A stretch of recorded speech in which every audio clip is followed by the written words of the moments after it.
or their big guns lifted when they needed them to. And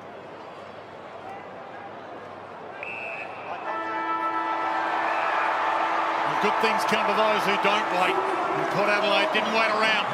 They were challenged and they went and got it.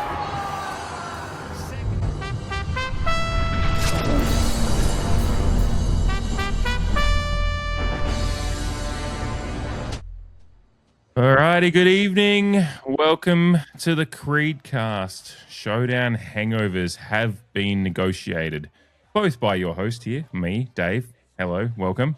As well as your Port Adelaide Footy Club. Take it on the Kangaroos in the graveyard shift on Sunday afternoon, which has been a nice little short turnaround for me and Jamie to negotiate after having the pleasure of a few days break between Saturday and Friday games the last couple of months. But yes, the graveyard shift umpiring, all that stuff was fun. Well, fun isn't the right word, but we'll get to it. But your Port Adelaide Footy Club prevailed in a tough battle that maybe one for the purists, but upon replay, I think there's a bit to get out of it and a lot to be proud of in how our club negotiated the back end of that game and secured the win, 10-13-73, your Port Adelaide Footy Club, to North Melbourne, 7-10-52, a 21-point win. In the end, hard fought, a pleasing end to the game, which has been something that we've been crying out for at times this year in the heartbreaking losses. So a win is a win is a win is a win. Good evening, Jamie. 2 on the bounce, mate. We're up and about. Hello, Dave, and welcome to everyone else. I'm just wondering how long it will take the AFL to burn that tape from Sunday, because that was a watch, wasn't it? 2 on the bounce. Tick. Overcome a little bit of adversity from the third quarter. Tick. Players keep improving. Tick. But I don't think any of us want to put ourselves through that again. Like I said on Twitter, I genuinely and honestly forgot how bad Sunday football is, because it just seems that everyone's over it. The weekend's done. The players, the umpires, their mind just turns to mush, and we saw, and we generally see on a Sunday, a fairly scrappy affair. We get the bottom of the barrel standard of umpiring. But how fucking good was Showdown 60? Yes, let's review it. Look, the contested possession stats and the clearance stats against the Crows were wonderful. Like, we dominated the Crows in clearance. I noticed a lot less of amount of trolls in the comments in this week's result post and all the associated media to do with the Creed. It's been tumbleweed type stuff, apart from our very favoured side of the fence, the Port Adelaide fans, the Creed fans, that are rightly quite pissed off about the umpiring. It seemed to be a consistent theme in our result post on Facebook. And for anyone listening who's also on Facebook, thank you for your engagement there, and thank you for listening to us here. But yeah, I'm sure there was a lot of Adelaide Football Corporation fans just waiting for Port to drop this game just so they could jump on over to Facebook and tell us, give us their 2 cents. But unfortunately, not only, did we win the unwinnable, we've backed it up. We've overcome the Showdown hangover, and Sunday footy, Showdown hangover, Sunday hangover. It all goes in together, doesn't it? And boy, oh boy, did our boys look a bit sluggish, particularly in that first quarter. But credit to them, as the game wore on, we managed to kick a winning score, and we managed to keep our points against tally to a nearly competition low. Second best in the competition from points against. So, and we commented on North Melbourne's scoring woes in the last month, although they'd won 3 straight against pretty mediocre opposition. They weren't really kicking great scores. It was very similar to our woes, although we didn't get the wins, unfortunately, in that pre-bye month or so. We were playing good football, but we just couldn't kick a winning score. So, yeah, happy to keep that rolling. Happy to see our defense hold up and us still get a lot of praise, even though we're 15th, as we've been reminded of several times over the last week and a half. Yeah. I had no idea where our ladder position was until Johnny Come Lately Crows fan had commented on it on Facebook about 50 times. So yeah. Even after they'd played their game, yeah. Yeah. Oh, I love the boomers of Facebook. Old mate Kangaroos fan that decided to have a crack and tell us to get new photos because the photo I used for the game day post had Severio Rocco in it, and he hasn't played in years apparently, and I had no idea. Yeah. Unfortunately, that guy hasn't been following the Creed Facebook page or Creed socials. That is all year. You know, he doesn't get the bit of the Josh Carr throwback photos. Exactly. Yeah. It's been fun finding all of those old photos.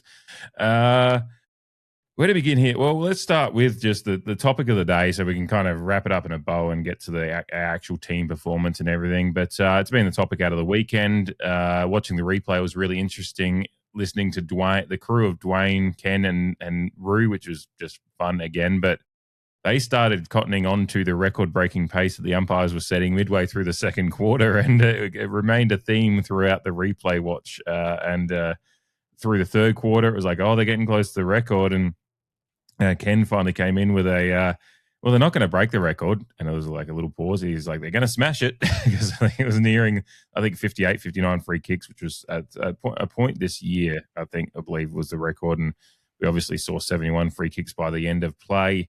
I have a lot of thoughts on this. I don't know if it will be able to be distilled within this little segment because I think this is symptomatic of the issues that the AFL has created. But it still was Sunday graveyard shift umpiring, wasn't it? It was a marriage of the issues the AFL's created for themselves with how they've overcomplicated it for the umpires.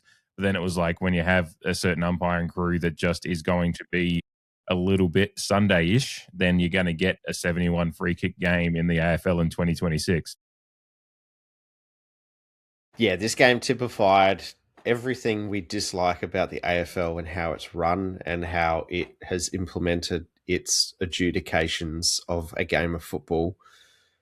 Because, I'm pretty sure maybe it was in the post-game wrap-up or some of the Monday review shows or whatnot. Someone said that, the AFL could come out and they'd probably justify every single call that was made and say, yep, they've made all these correct decisions. But there's a few things on that.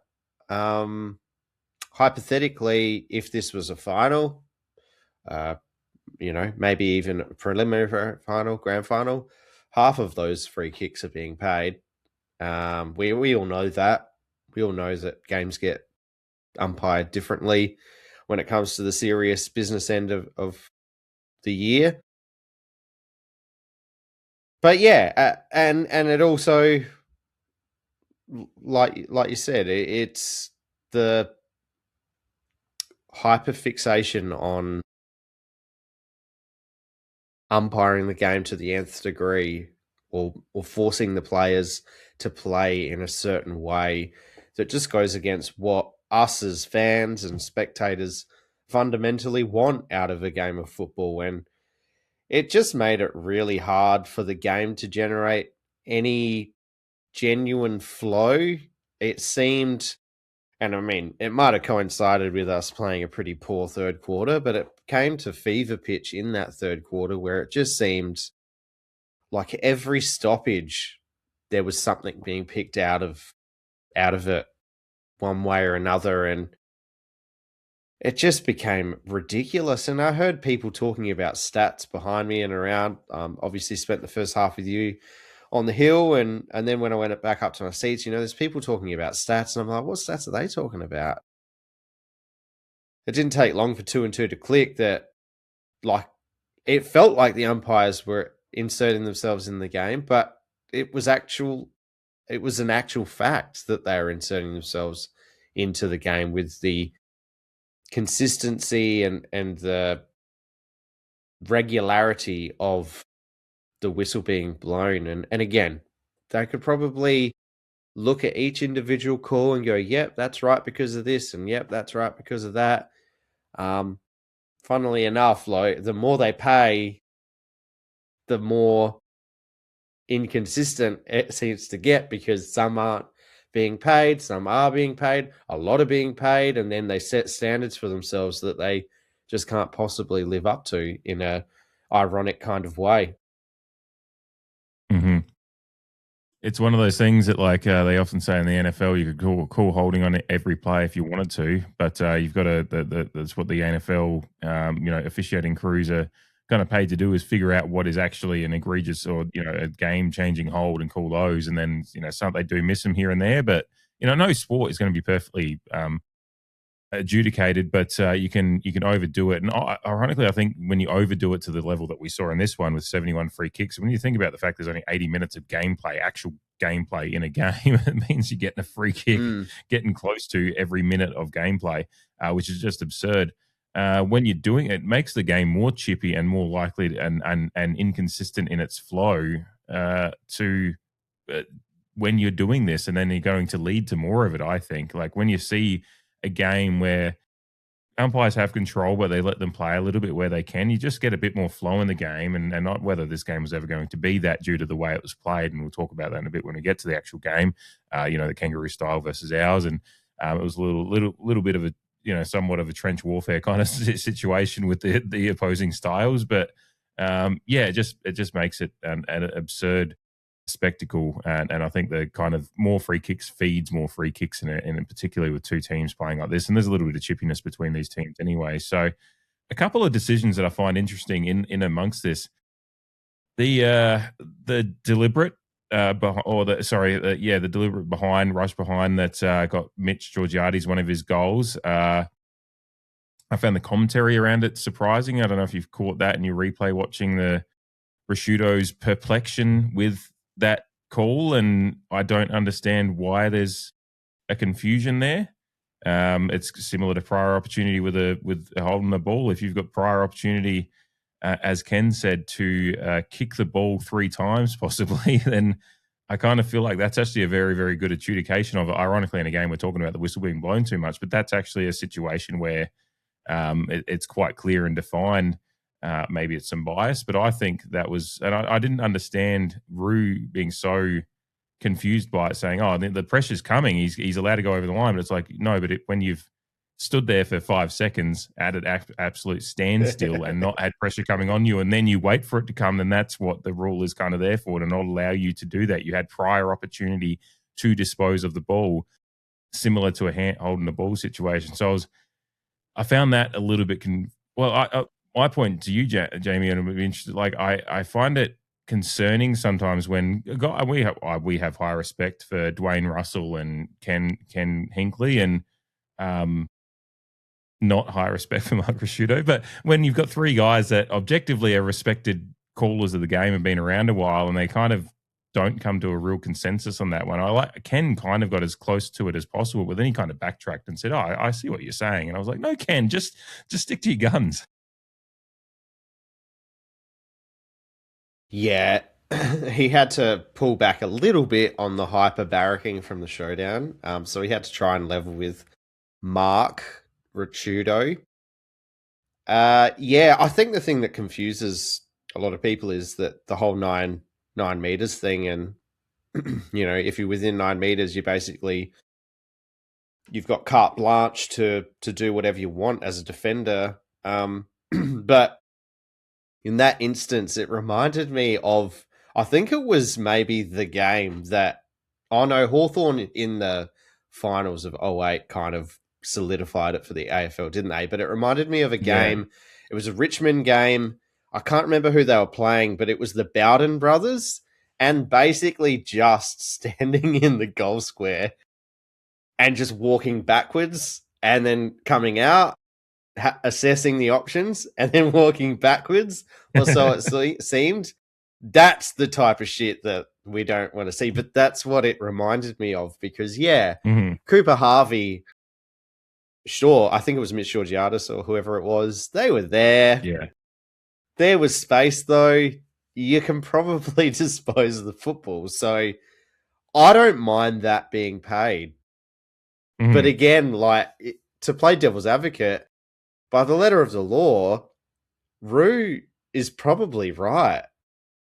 And that's the wrong decision. And again, it's just a total juxtaposition of the whole game again, where we're all going, fuck, that's way too many whistles being blown. And then the AFL could say, no, well, they're all there. And it was a bit of a scrappy game. Like, the two teams got a bit loose at times, I will say, but it almost seemed like the umpires, in an effort to get a hold of the game and gain control of the game, inevitably contributed to their own downfall and didn't really have a great handle of the game. And again, it's something that the AFL watching public just doesn't want to see. The umpires, we understand their role in the game, but we want them to be in the background. And there's just too much going wrong in that area.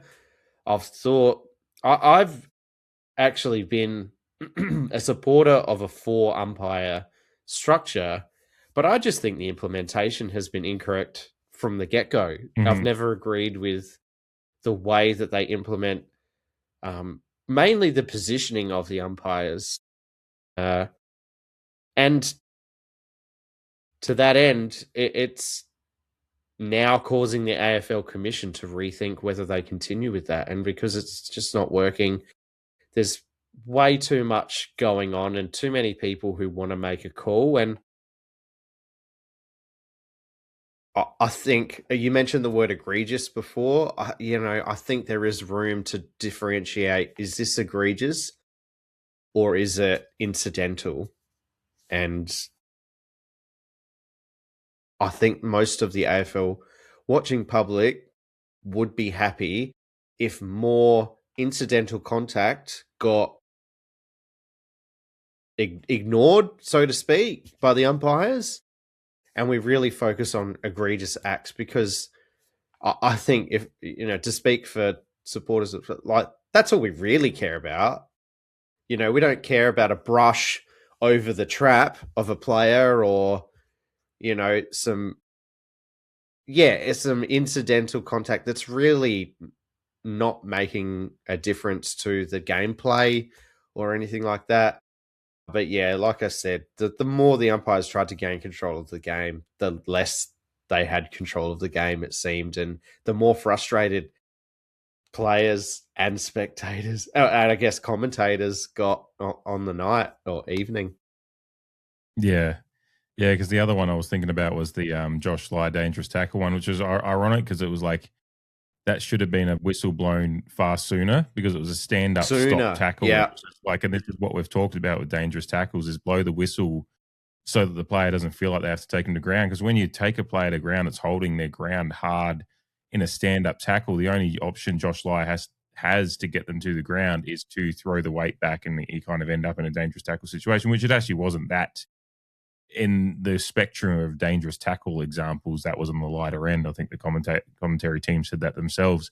So it was like one of those ones that, Josh Lai looked nice and angry. I think Zach Butters came in to kind of cool him down. He kind of just had his arms down his side and he did one of those big, deep, oh, geez, I blew into the mic a little bit too much. Sorry for the I should have, but you could just see him doing like that whoosah kind of just to get, and I was just like, I like that Josh Lai's got that kind of whether that was a moment of red mist and he kind of he was kind of just like remonstrating with the umpire a little bit, like, come on, man. But it was nice to see that, as he goes from leaps and bounds and gets better and better as the weeks go by, that he just has that kind of fire in his belly, as well as obviously the talent that we'll talk about in a little bit. But yeah, that was the other, ironically, one of the moments that you could have been like, that whistle needs to go a little bit sooner to avoid that. And that's something we've talked about in dangerous tackles. But again, just umpires not having the feel for what's going on and not blowing the whistle at the right time or at all, or too much as it was on the night. And I just thought that was another example of that for me, as to just the shit show of it all. Yeah, I totally agree. Yeah. We'll wrap that one up in a bow. We'll umpire might come up incidentally later on, but we'll get into the game now, because there's a bit to talk about with the game as well. Just starting with some general stats, and I'll kind of just as a way of kind of getting a feel for the game, because it is very similar numbers to round one when we played them. Of course, this is the third game now that we've played. I believe it's the third game we've played against a repeat team. We are now have won the return game against every team that we've played from earlier in the season, which is a nice little one to throw on the belt, and obviously makes you think about this weekend's matchup that we'll talk about at the back end of the podcast. But some similar numbers though, disposal numbers. Of course, the Kangaroos outpaced us quite significantly in round one, and they do again here with a 380 to 295 disposal discrepancy. That basically more or less coming from handballs, 172 handballs that the Kangaroos had to our 79. So when our season average is 123, so actually I went well below our season average and went right on our season average for kicks. Kangaroos slightly go above their season average for handballs and a little bit below for kicks. So Kangaroos more or less did what they do. We vastly reduced the handball game and just didn't have as much of the ball. But it's interesting, the disposal efficiency, which was a stat that we looked at the start of the year. When we played them, they went at just under 80%. We went at 71. So basically there was almost 10% disposal efficiency discrepancy. We got 73.2 in this one. They got 75.3. So only 2% disposal efficiency difference, despite their 85 disposals more. And when you look at possession, time of possession in the game, we possess the ball for 44% of the total game time. They have 41% of possession. So actually possession time in the game, inside 50s, efficiency inside 50 as well, but inside 50s disposal efficiency and disposals kind of tell a story as to how the Kangaroos played in a way. And as I was talking about before, kind of an opposing styles, our defensive style versus their style, that is to try to control the ball, disposal around the back, but not actually penetrative enough. It made for a tight matchup at times, but ultimately kind of our style and our just bravery, despite the fact that we are still a young team, a lot of bad disposal at times. There is all of that. That's going to continue for the next few weeks as the season runs out, and possibly next year as well. But the style and the fact that we've improved since round one, you just see, like, if a team like the Kangaroos is going to play like that and we've got the structure to hold up, then a win should be gettable, and indeed was on the day based on those stats, despite all the ball that they had. Yeah, and funnily enough, without going back to look, just off the top of my head, we didn't have Jordan Sweet, but we probably had a stronger team overall, the selected squad in round one. Some bits and pieces. I mean, DBJ was still up forward at that point in the season, and another good game by Darcy Byrne-Jones in this one. But really interesting for any of those people who've watched Josh Carr's press conference, obviously made the point of, I think he was asked about North Melbourne's major ball winners, and made the point of saying, yeah, they got a lot of the ball, but they didn't really go anywhere. And the thing that stood out for me looking at total meters gained basically backs that up completely. You mentioned that North Melbourne had 380 total disposals, going at 75.3% disposal efficiency. But we gained nearly, 380 more meters of if I can spit these words out, them spitting words, 5,896 meters gained was from Port Adelaide, and 5,500 odd from North Melbourne, which just goes to show that, yeah, they did get a lot of the ball. And yes, they did handball a lot. But as Josh Carr said, it didn't really go anywhere. And that's a testament to our team defense, which I think we can all, I think everyone across the competition is now paying credit to Port Adelaide as to how good their defensive structure is. And funnily enough, again, with nearly 100 more handballs we still gained more meters through our handballs that we did get. 178 to 121. So it just goes to show, North Melbourne were perhaps playing a bit of a different game to us, but there's clearly more than one way to skin a cat. And whether North Melbourne played a safe game of football, in the words of Alistair Clarkson, or to paraphrase Alistair Clarkson, like you said, we did know coming into this game that they do like to possess the ball more. There are a number of those types of sides that do like a higher disposal game. But on Adelaide Oval, against this Port Adelaide team, we found a way to make more of our possessions count and have impact than they did, clearly, because we end up winning the game by 21 points, which was a bit more than what Weirlo ratings predicted it to be. And isn't it funny? A thought that I had: we beat North Melbourne by 21 points and we win Showdown 60 by 26 points.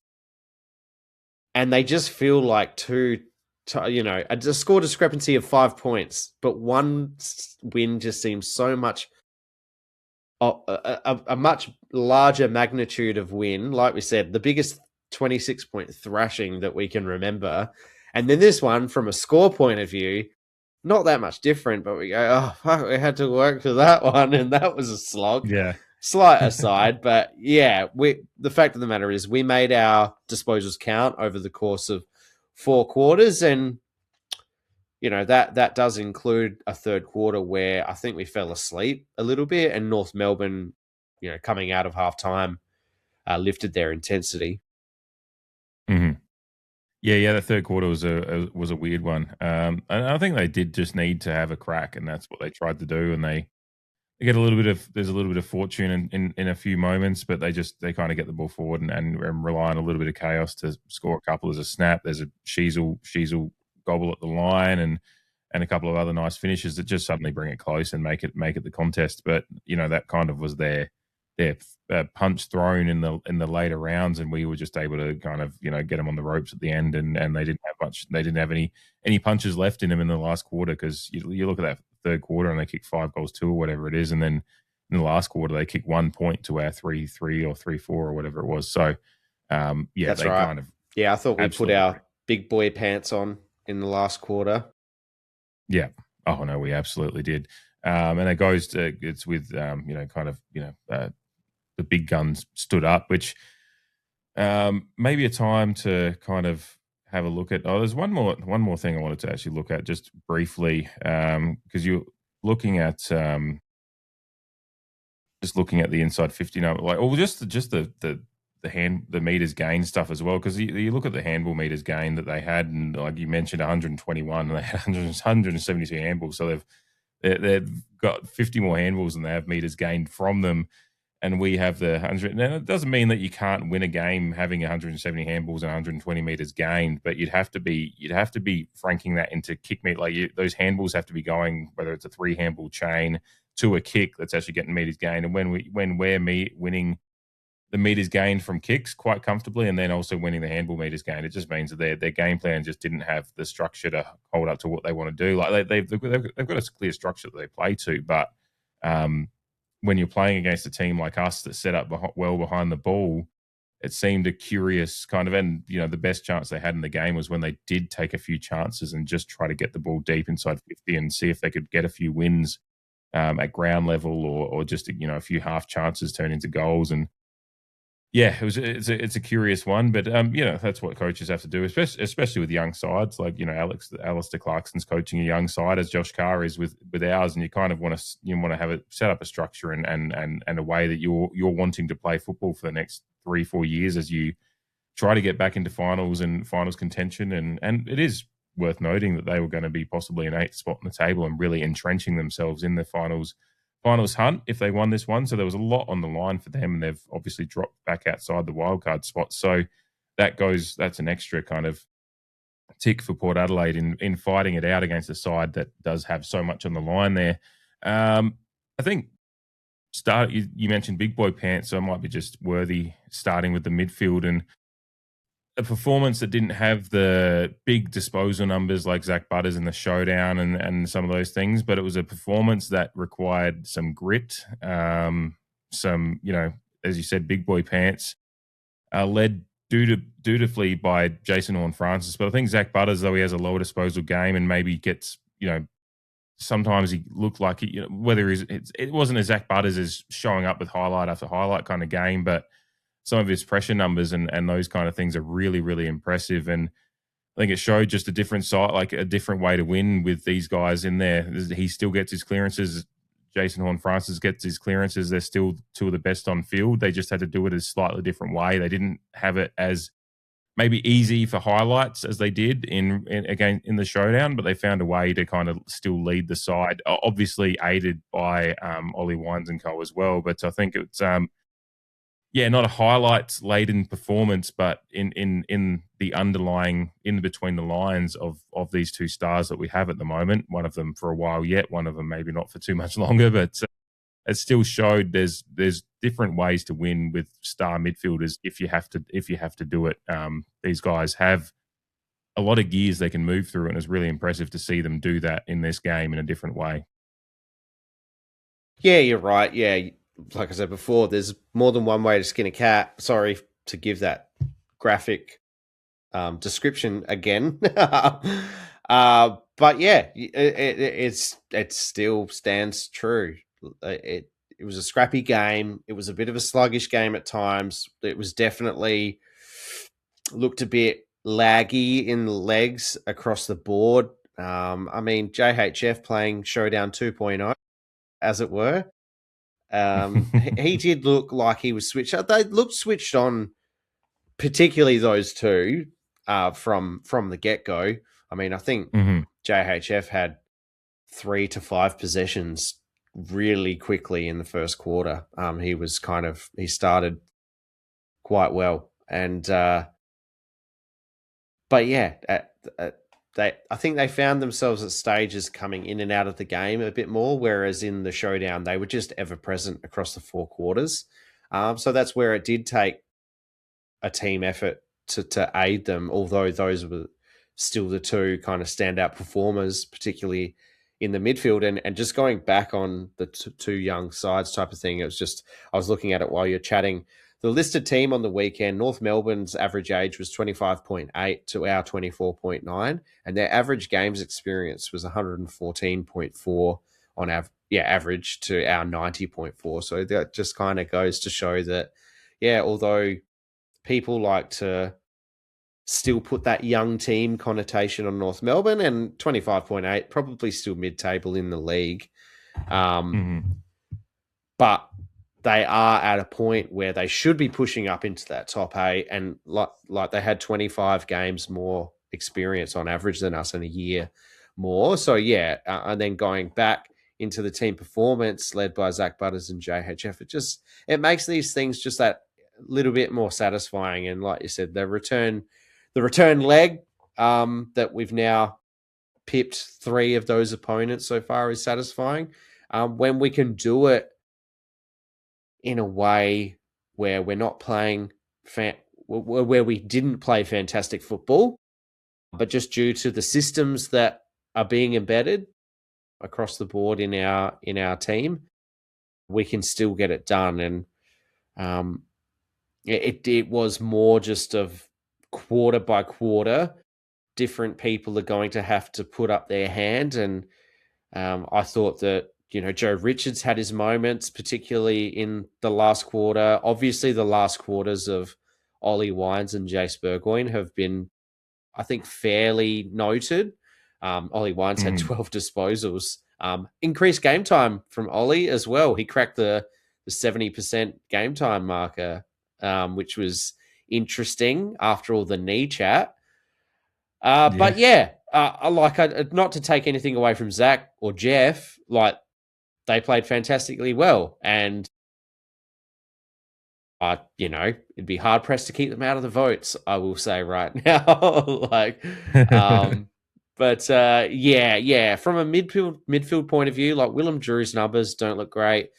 Even Joe Richards, he went at 50% disposal efficiency, but I still think that when the game was there to be won, out of those disposals, he seemed to have an impact and seemed to have a bit more of a presence.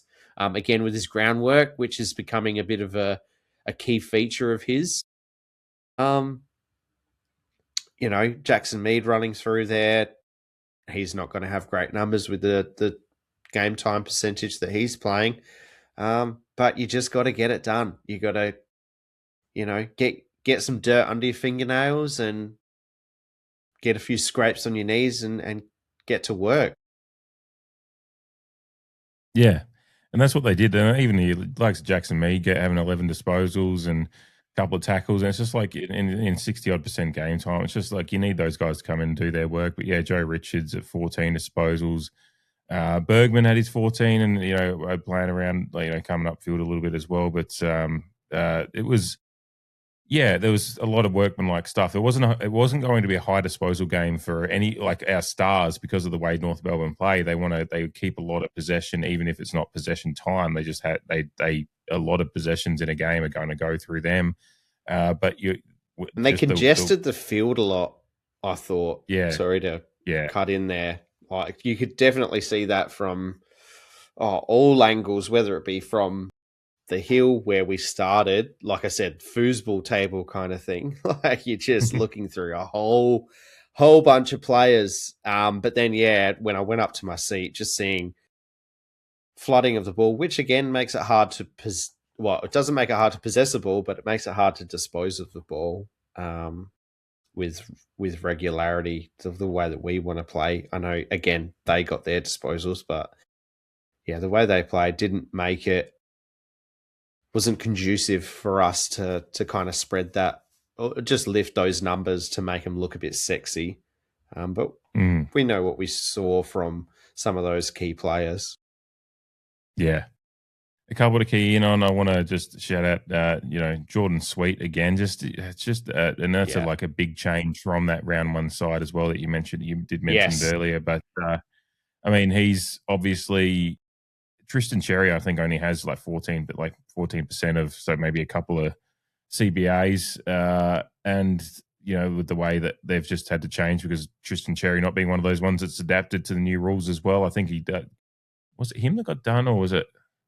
Trying to think who got done for the stepping over the line one that Sweet took Lee in the first half. But I just saw it before. I can't remember. Yeah, but either way, whoever it is, it's a little bit of inexperience, and I know that rule is a little bit funky at times. But I know just Jordan Sweet once again is our ability to we obviously to add to the Jordan Sweet thing. We win centre clearance 12-6, so a lot of the win comes from that because stoppage clearance is 23 apiece.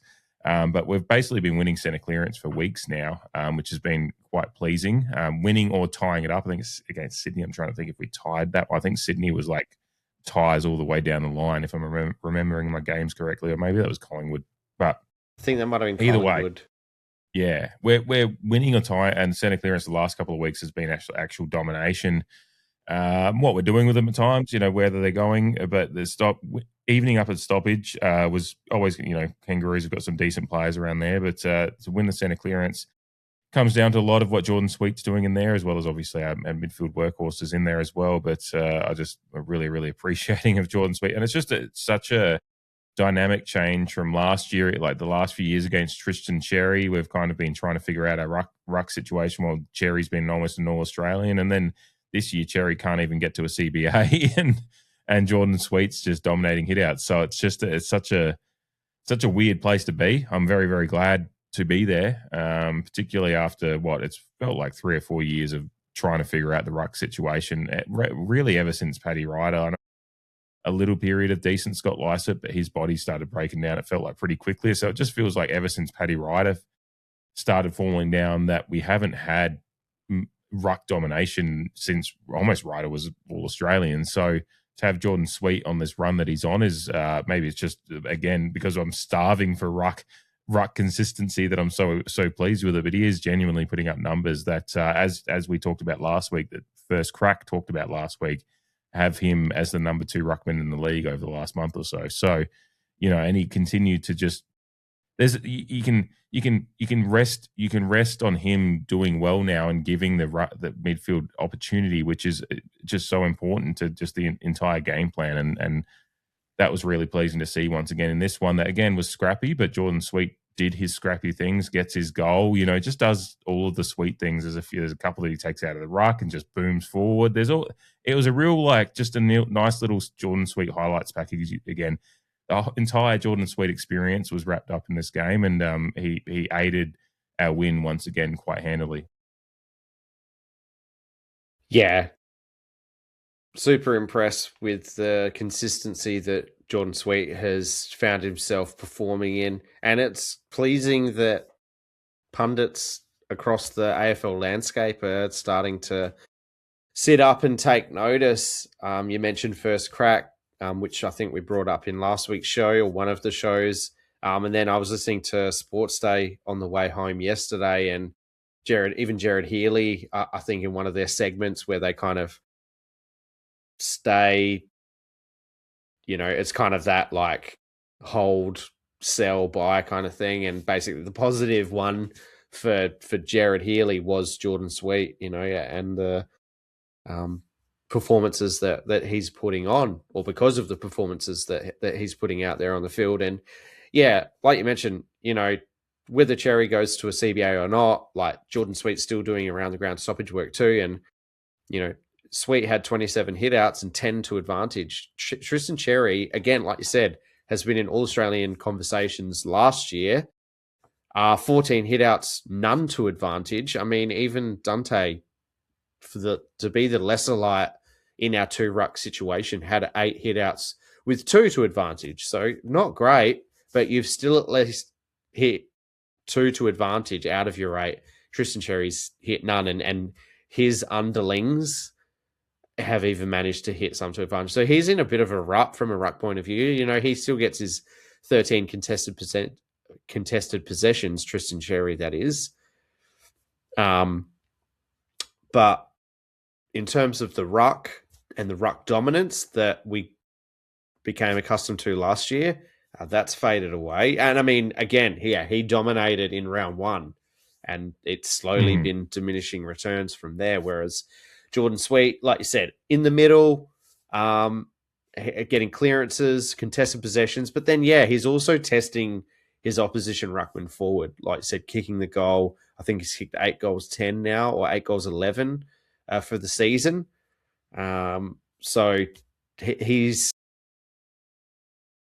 building that well-rounded, complete package of a modern-day ruckman. He can do it in the CBA. He can do it outside the CBA. He can test an opposition ruckman. I suppose that the final chapter in that book will be, assisting down back like a Max Gawn tends to do at times, and things like that.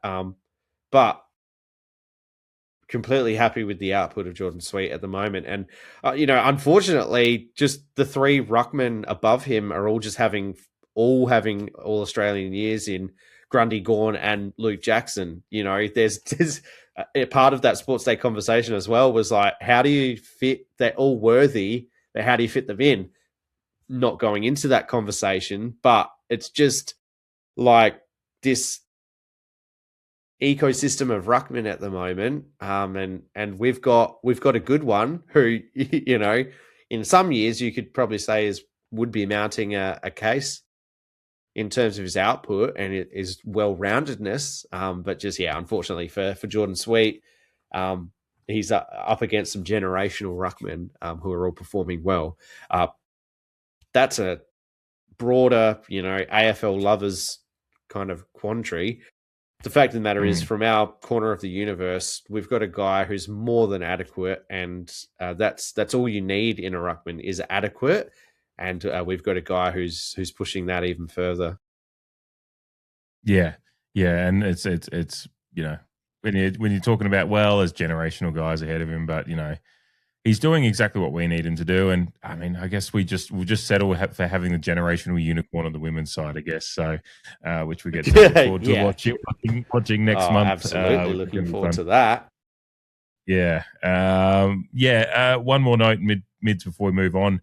Lukosius again gets his 11 disposals and just has some nice little kicks for it. Like, it's just nice to see him building a body of work. I think he had one. I'm trying to think. There was one moment I wish he'd put a little bit more effort into trying to maybe get LDU when he snapped his goal in the third quarter there. But beyond that, that's a defensive effort. But he does have his moments in games that I do enjoy. Like, I do see defensive output. So it's just one of those ones that I kind of just looked at and was like, on replay, I was like, there was maybe a tackle there. But you're kind of just thinking LDU's maybe not going to kick the goal either. But I, by and large, again, we just saw how important it is to have a guy in a position like his that can unleash those kicks forward that set up goal scoring opportunities, because we saw a few of them again this week. And, our wing play has been really, really, really changed. Obviously, the development of Ewan McKinlay until his injury was really important for some pace and run and carry on the wing. But then Lukosius has a bit of run as well, but just his ability there's one of those kicks where he took it from basically the wing and brought it into, I think, Mitch Georgiades for one of his goals. He brought it into the more or less a marginal angle inside 50 from the wing, deep on the wing. It was just an angled kick to perfection. He picks off Joe Richards on I think Dwayne Russell said millimeter perfect. So that's how close it was to out in the ball. It looked like it went out just from the vision, but happy to have the mark paid. Parallax angles. Yes. It was in. Yes, of course. And it's the second week in a row he's picked out Joe Richards on an absolute dime as well. So nice little just random connection there building, but. It's really just important to highlight just how much you can change your wing play if you just have the right guys in the right positions. And it's nice to start thinking about, obviously Ewan McKinlay's injured for the year, but thinking about into next year, if he can continue to develop with that confidence, whether, Bergman's around for a while, Jace Burgoyne, whoever maybe gets moved around there. But if Jack Lukosius does actually make it his own, and then you've got McKinlay and then other guys that can rotate through there, it's just suddenly looking like a little bit more, because at the start of the year, we're like, is McKinlay going to be the guy? Is Ware going to be the guy? Like, we were just really unsure of what we were doing there. And now suddenly you're just seeing kind of just some momentum starting to build into what we can do at the wing, particularly with how we're playing. We're kind of wanting to, I said last week, the kick threat rating in the preview, I was talking about kick threat rating. We're one of the higher kick threat teams. And I think I assume that's been a stat that's built across the year, obviously, but Lukosius must certainly be adding to that with those kicks. So, just some nice little signs from the wing play for me, even though, injuries and whatnot, and it's imperfect at times, but I'm enjoying the Lukosius kicks. They are really, really, really tickling my taint a little bit at the moment. Sorry for that. It's people. Yeah. Happy to cut in now. It's a game changer. Yeah, we've spoken now for a few weeks that Jack Lukosius on a wing is a bit of a game changer because, he has the ability to do things that other wingmen can't do, and that's his piercing kick, his penetrating kick. I mean, like you said, he had 11 disposals in a game where a lot of players had low disposal numbers. 9 of them were kicks, and he went at just under 82% for 302 meters gain. 6 marks, 4 score involvements, one of those being a goal assist, like you said. Perhaps it was that one to Mitch Georgiades, and he had the 3 tackles. Like, I saw a couple of comments about that LDU, but have a look at LDU's highlights and look how many people look a bit silly for not applying pressure or tackling him. He's a pretty hard player to do those things too. And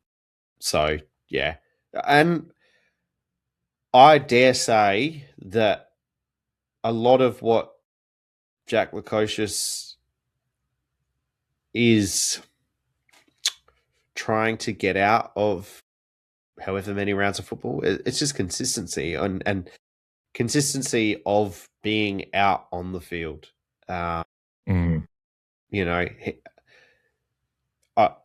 Project forward and all of that. He needs that confidence in himself, in his body, and a positional change as well is just something else to manage mentally and physically. So I'm not upset with his output. Yeah, you get the ball in his hands, and then all of a sudden you're like, what can happen from here? And I like players who, when they get the ball, you have that mindset as a fan, or you have that thought as a fan. Yeah. Yeah, it really is like when you see him in space on the wing and you just see him looking forward, you're like, ooh, like, what's going to happen here? Because you just know there's a penetrating kick coming. If there's guys forward, or even if there's not guys forward, he's going to put a kick on that you can run onto or whatever. Like, it's just going to be, it's a weapon, and I'm looking forward to seeing it unleashed regularly going forward. It would be really, really nice. But your point is the most important one. Just get consistency in the body, stay fit for the rest of the season, and that would be a really, really big plus point for no matter what his stats are for the rest of the year. If he just stays on the field for the rest of the year, that's going to be a major plus. Go to the forward line next. We get 6 goals out of Jack Whitlock and Mitch Georgiades in a tight, scrappy tussle. That's an absolute win for me. It's a win for me too. And like I said to you after the game, Mitch had a shot in the fourth quarter to go 4 goals, 1, was it? Which he unfortunately missed. And yeah, I was going to say the day that Mitch got his kicking boots back, which has been a behind the curtain kind of reference on a couple of occasions this season. But alas, 3 goals, 2. He ends up on the positive side of the ledger, so it's the small wins that we take. But Jack Whitlock, what a couple of weeks he's had. The contest in particular from the Showdown, and just that, like I said, it looked like he evolved. Like he got given the Thunderstone and turned into a Raichu for Pokemon lovers out there. Probably not a great Pokemon reference, but yeah. I never wanted my Pikachu to evolve because I wanted to keep Pikachu. Yeah, because of the show. Yeah, I'm sure you weren't in the same. I'm sure you weren't alone in that, I should say. Yeah. Yeah, we all wanted to hold on to our Pikachu for as long as possible. It was almost like Raichu was like, but, I guess he's going to be more like, you gave in. You gave in. But anyway, back to Jack Whitlock. Witters.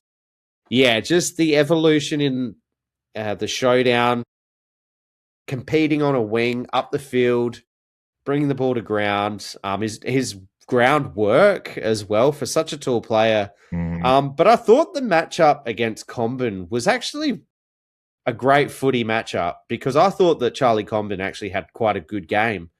They both had their moments, matched up on each other for large portions of the game, but they both got their own. It was just a good footy matchup. And Jack Whitlock, fortunately enough, he gets the shots on goal and he converts. So I know that we certainly touched on that time of the year when Todd Marshall and Jack Whitlock were both in and it wasn't much returns and it was like, what do we do? And the coaches made it was only a few weeks ago because then they made the call to drop Todd, keep Jack in for the Showdown. And we've seen a marked return to form in way, or return on goal kicking, that's for sure. And it has also coincided with the fact that he's not taking second ruck duties as well. But yeah, love that game in conjunction with one another, that being Mitch and Jack.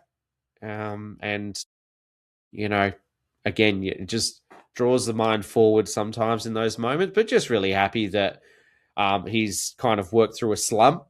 And he seems to have come out of that slump with a new dimension to his game in the way that he is contesting some balls in the air. Mm-hmm. Well, he seems to have the license and to go upfield. He's just got a really, really good understanding of what we're doing as a team now, where him and Mitch kind of push and pull upfield. Like sometimes you got Mitch going up. Like you've had that really nice goal where Mitch kind of, I think, took a nice advantage, kicks it to the advantage of Whitlock, who then kicks it from the goal square as he's about to be tackled, and it even looks like he's looking for the can I get the Willie Rioli, like the second free kick from Hawthorn in the gather round last year kind of thing. He's like, where's as he's been pushed over the line. But then you get like different moments, as you said, where Whitlock suddenly he's popping up on the wing and he's the one taking the down the line mark, then getting the ball forward, and Mitch is lying deeper forward. So they're yin and yang as two athletic. It's really, really good to see Whitlock actually looking nice and fit and comfortable at this point of the year, because it's like that was the question out of the Sydney game, I think it was, where Todd and Jack just both didn't really do anything, and they seemed to be either kind of like not understand who was doing what in that game and understand each other's role. And just Whitlock now being the out and out second tall forward down forward, and the understanding that him and Mitch have their license to go and come and go from the forward line, how they just seem to have a good understanding of each other's game already. And that's fed them both being able to get 3 goals. Whitlock kicks 3 goals and 3 nice goals. Obviously one from the goal scorer. He kicks a couple from angles and finishes well. He's at it having a year where his total accuracy is pretty similar to Mitch's, but that's a few more limited opportunities. He's had a few games where he's just kind of tried a couple of things, and where he does have that one shot where he kicks the belly of the ball and doesn't even end up in a score on his behalf, but it more or less I think it does eventually get punched over the line. That did piss me off, I will be honest. Yeah. Just because it was against the flow of play that we had a shot on goal. It was. And it was down the non-goal scoring end, as it were, on the night. As it were, yes, as it were, on the night. Good call.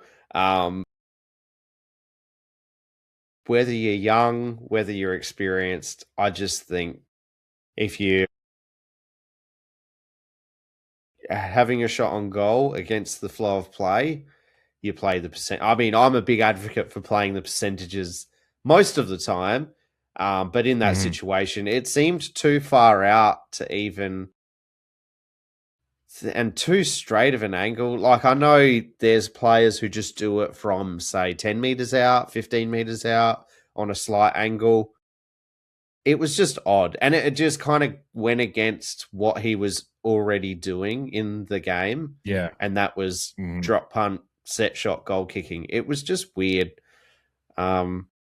And I don't know if, Joe Berry had the temerity to attempt it again a couple of times in a row. I think it was the Sydney game. He missed the one where in the Sydney he had game, that shot and he missed it. And then he had the other opportunity. Was it in the Showdown? Or maybe, and then he nailed it. So, they are given the license or the confidence to back themselves, but I dare say the next time Jack Whitlock gets a shot from that same spot on the ground, he's going back and he's kicking a drop punt, backing himself in to convert it.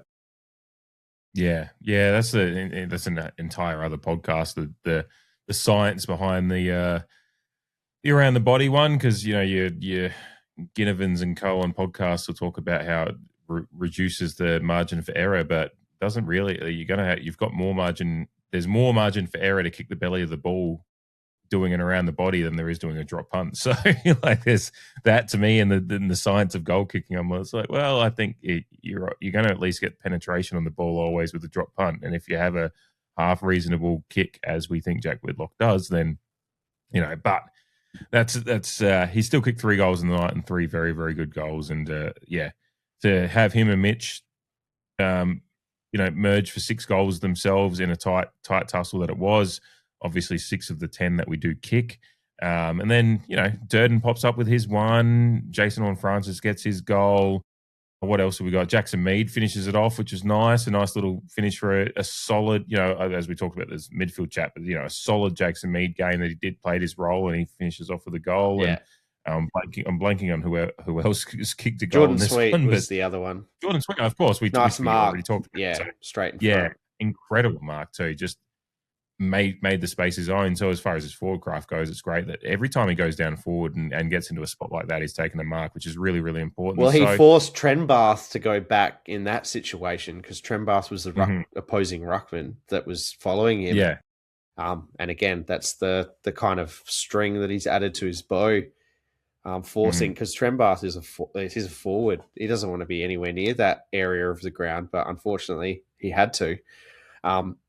Just a shout out to regular contributor Simon, and shout out to you. Love your contributions and support over the time. But yeah, you mentioned Mead kicking the goal. Obviously, he had the shot late in the showdown, which he missed from like 30 meters out. So yeah, as someone said, liked Mead making up for his missed sitter last week, which was in my mind when he was going for it on the night as well. Yeah. Look, in terms of the forwards, like small forwards, Zato, Bammett, probably two guys really feeling the effects of a showdown hangover. But also, yeah, like you said, low impact game from Durden apart from his goal. So in a stark contrast to the showdown, it just wasn't a game for our small forwards. And I think that is due to kind of North Melbourne's congestion a little bit. And maybe us not taking advantage of some passages of play or some turnovers to get it in and get them in damaging positions. The entries were a bit rushed and weren't to the advantage. So that's where the showdown, we talked about the showdown. Entries were good, deep, go to contest, small forwards were feasting, whereas we just didn't really get that. I mean, shout out to Durden though. It could come up later, but he takes his moment and finishes well at a clutch moment as well. Like there's a lot of, you can give a lot of snaps as you do to Durden popping up in the moment and making that moment his own. I think that's the goal that kind of gets us from 1 point ahead to 7-8, whatever the margin was. It was under a goal, halfway through the last quarter. Had been a bit of a stalemate for that 10 minutes of the last quarter, and then he pops up and just gets us that just over a goal ahead, and then obviously we're able to build on that from there. But those small forwards like Durden, sometimes you're going to have those games where the game's not going through you. Same with Berry and Zato and co. Like none of them had really much ball in the game, but you've got to, when the moment becomes yours, you've got to take your moment. And Durden's certainly showing a very, very good propensity for doing that this year at time and time again. He's having a really great year, as we've already talked about ad nauseum throughout this year, and certainly after the showdown we did. But he popped up with his moment again, and very, very classy and a bit of a highlight. And so that's all you can ask in these kind of tight, scrappy games, is you take your moments when they come, and that's a hell of a way to do it. And that one was that was in front of my vantage point on the hill, and I was doing a lot of little kind of almost chainsaw fist pumps when that one went through, right in front of my pro-supporting brother. So I was very, very pumped. It was a bit of a pressure release because the game had been quite obviously the Kangaroos had made their comeback, and then we a bit of a stalemate for 10 minutes, and then just when he popped that one through and I watched it dribble through and saw their celebrations, I was celebrating in equal festivity on the hill myself, because it was a little bit of a release of frustration and a little bit of a, I think we've got the temerity to get through this last quarter and win this one. So good moment from him. The defense I left it last because just very, very impressed, and it's hard where to start, but I mean you can just. It's interesting. I think Aaliyah has a great game, but I think the best thing about the last few weeks is Aaliyah no longer has to be like highlighted, and whether it's going to be to the detriment of his All-Australian case, it shouldn't be, because he's the general and the leader down there. But he's got a lot of, he seems to have, whether it be, and it's funny, the Asava Aaliyah injury I thought was going to be a death knell of our defensive structure, but Zerk Thatcher's come in there, and workmanlike as he is with the way he's, way his body is, he's actually holding up okay. He's taken it forward, and just, I mean, it's partly helped by the Kangaroos' inability to get dangerous ball forward. But Aaliyah's able to marshal, get his intercepts, get his marks, get his 1%ers. But the emergence of Josh Lai over the last few weeks, Darcy Byrne-Jones continues to be a driving force down there as well. Miles Bergman comes in and just plays a role again, and just the amount of, and I think the last one before I throw to you, I think Lockie Jones is just quietly having an incredible period of time as well, alongside Logan Evans. Kind of a little bit of a Bash Brothers thing going on with those two. I like that. Since the injection of Bam Bam Bammer, I'm like, who's the Bash Brothers going to be? Obviously SPP's on on the back burners. And yeah, but I was like, yeah, we kind of have to have that Bash Brother situation going again. And I mean, yeah, I mean, Lockie Jones is a wrecking ball of a player, and I've been meaning to look at player ratings year to date versus player ratings for 2025, but I think I'd be pretty comfortable in saying that Lockie Jones has improved on his player rating just by sheer fact that he's playing consistent games of football. His body's not let him down to the degree that it has in the past, which is lucky. He disposed of it at 100% efficiency as well for his 409 meters gained. So what to say about the defense? You know, I almost have nothing to say because they're just such a professional outfit now. And I guess you mentioned Zerk Thatcher. Like it's a bit of like, thank fuck that he's still on our list because of the hits that we've had. You know, Asava Radicalia. But I mean, just where Zerk Thatcher's at with his body and his athleticism, there's going to be times where he doesn't look up to it. I guess I could say, like, there's probably going to be those moments, but he's having a crack. He still finds himself through his kind of defensive IQ to be in some good positions to either assist in the air or spoil or kind of just body up on a opposition forward, which is just helping us keep our structure solid so that the mids can do their kind of hybrid work, whether it be intercepting or rebounding, whatever their proclivities may be. And yeah, allowing our smaller defenders to defend and also contribute to our offensive play. So, you know, I tend to agree about Alir. I think just the fact that our defensive unit is contributing as a unit and he's not tasked with carrying the heaviest of burdens, that he is probably going to slip under the radar when it comes to those All-Australian honours. But you look at his game and he just has a solid Alir game. He has the marks, he has the intercept possessions that we all expect him to have. I mean, yeah, 8 marks, 8 intercept possessions, 3 of those marks being intercept marks. So I'm sure he's appreciating the fact that, I mean, like in the Josh Carr in particular, but the football club has spoken about like the leadership group, and I don't remember. I remember the captains being announced, but I don't remember being introduced to the leadership group. But I've heard throughout the year, like, Alir is part of the leadership group. Jason Horne-Francis has joined the leadership group. Miles Bergman's in the but yeah, I just don't remember seeing like an official leadership. It must be real back of house type stuff, or in house. Sorry, I should say.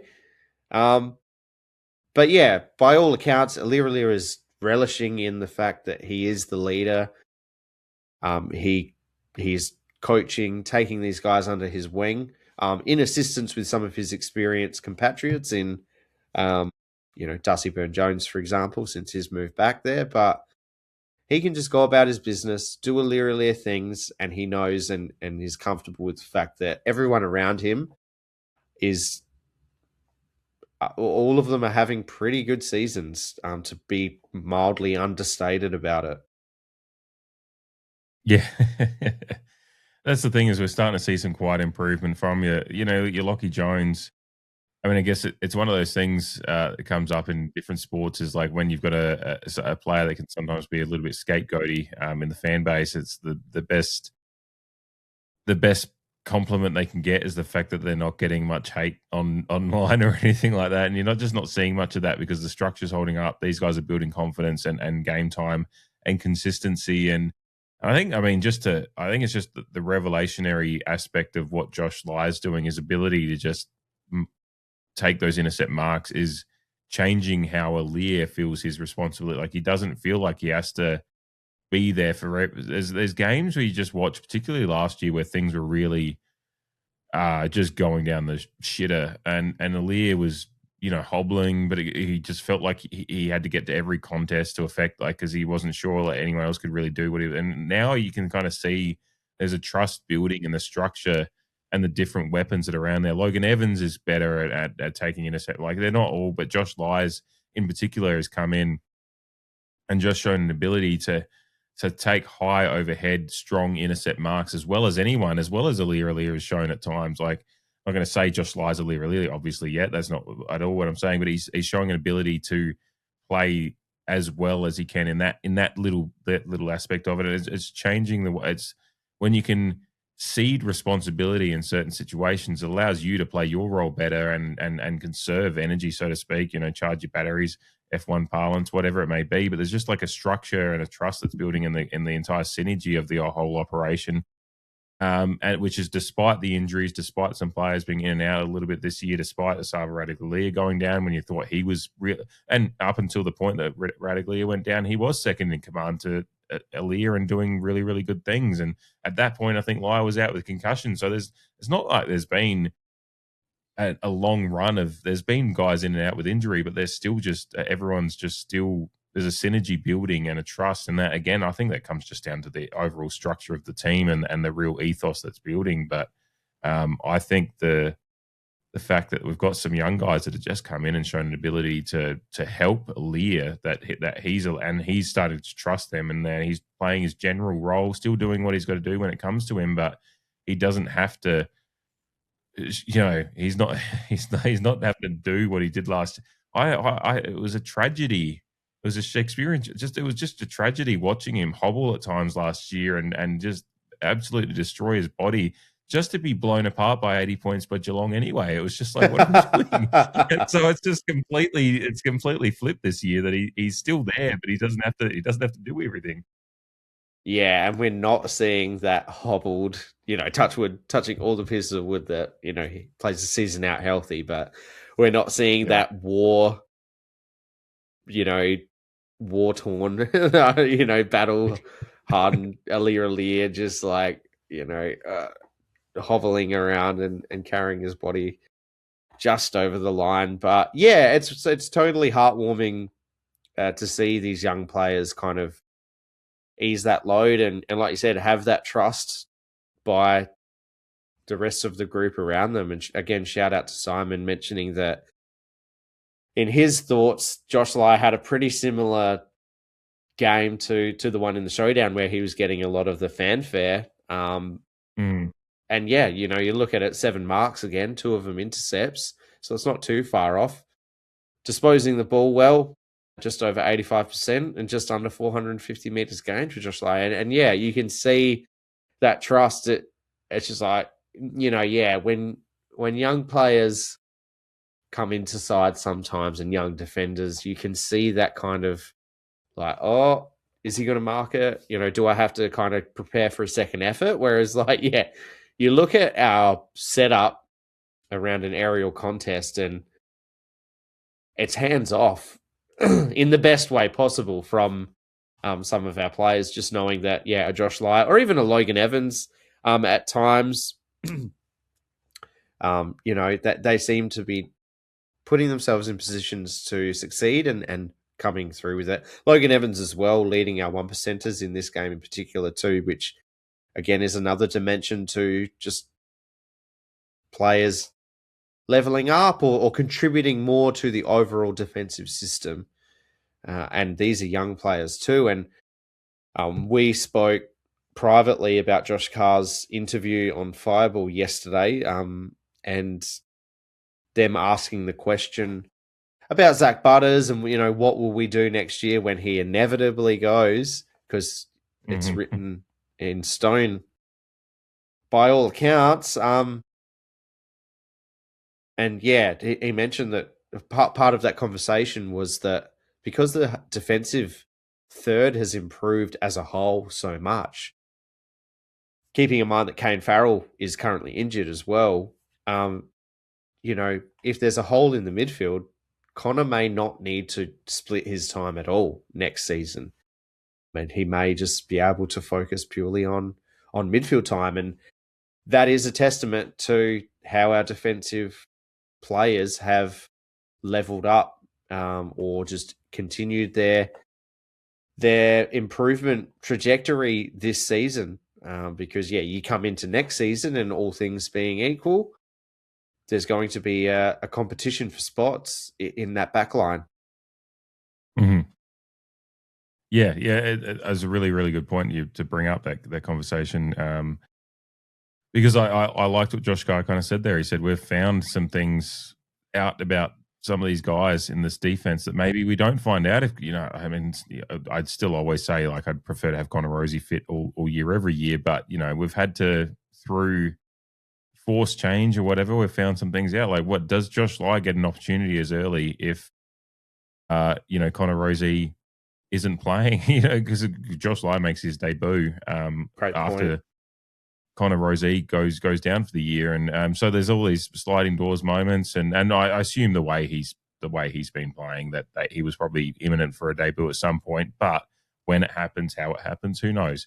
So there is a lot of I know a lot of people are obviously the Zach Butters decision whenever it happens is going to be painful a little bit, and we'll all deal with that as it comes. But as we move forward from that, there's still a lot of hope to be found in what we've found with some of these players this year, and certainly the defensive half really is the backbone of what we've built to be a tough team to beat this year. We're 6-10. We've lost a lot of games, but we haven't lost many bad. I mean, the biggest loss of the year still this year is the 46-point loss to North Melbourne in round one, Josh Carr's very, very first game as coach.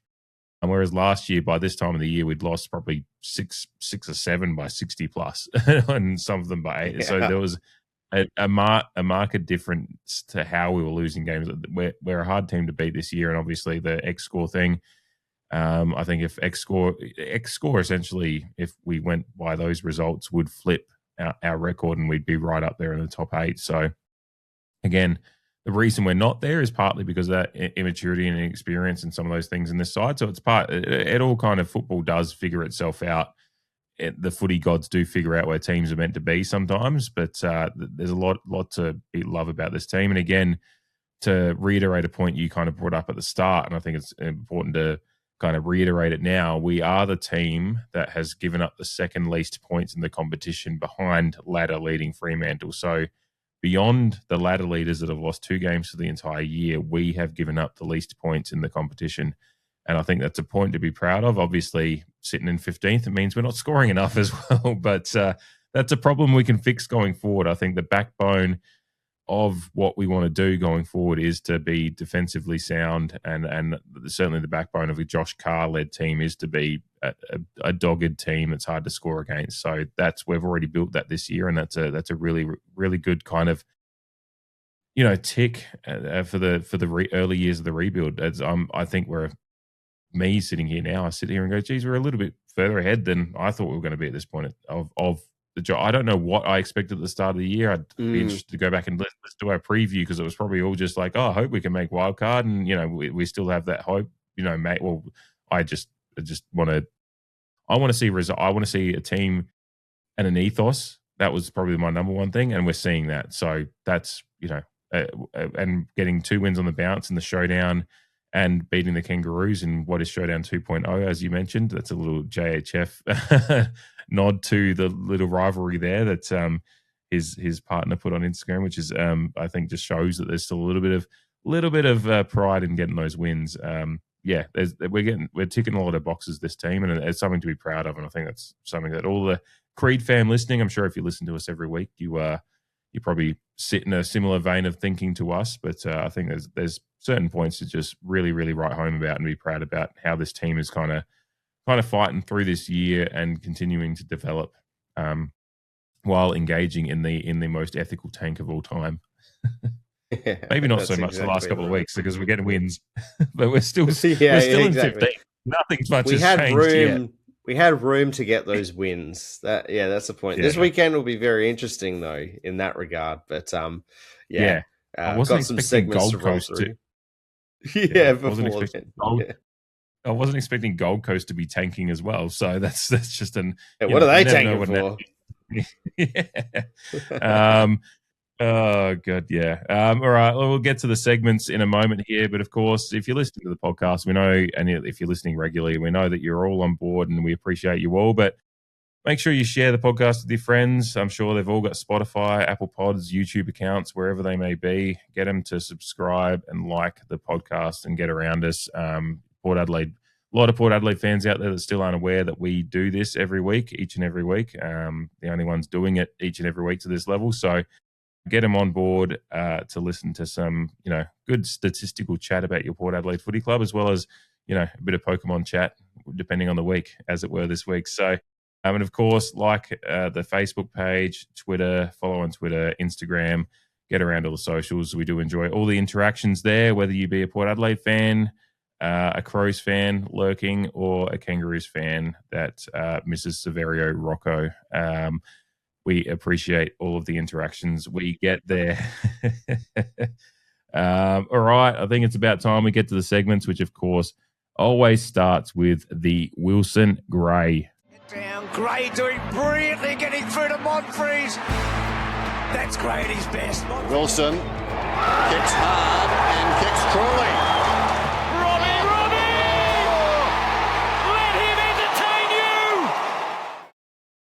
Alrighty, the Wilson Gray Award. This week I get to go first, but I will just mention, of course, last week's winner was a pretty reasonably one-sided one.